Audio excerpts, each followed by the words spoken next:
Sometimes the universe has a sense of humor, and in 1945, science got one of its tastiest surprises.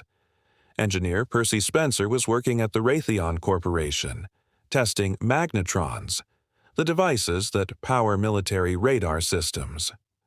As he stood near an active radar set, he noticed something odd.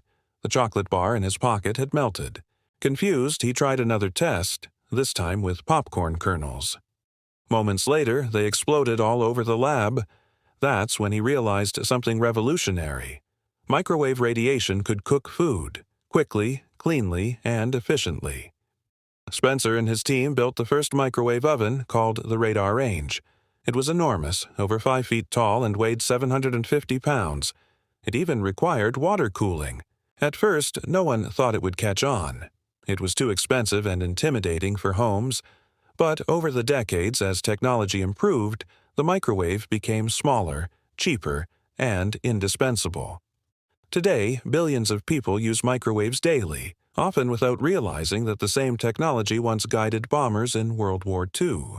From battlefield radars to popcorn at midnight. All thanks to one melted candy bar. Sometimes a sweet mistake can cook up a revolution.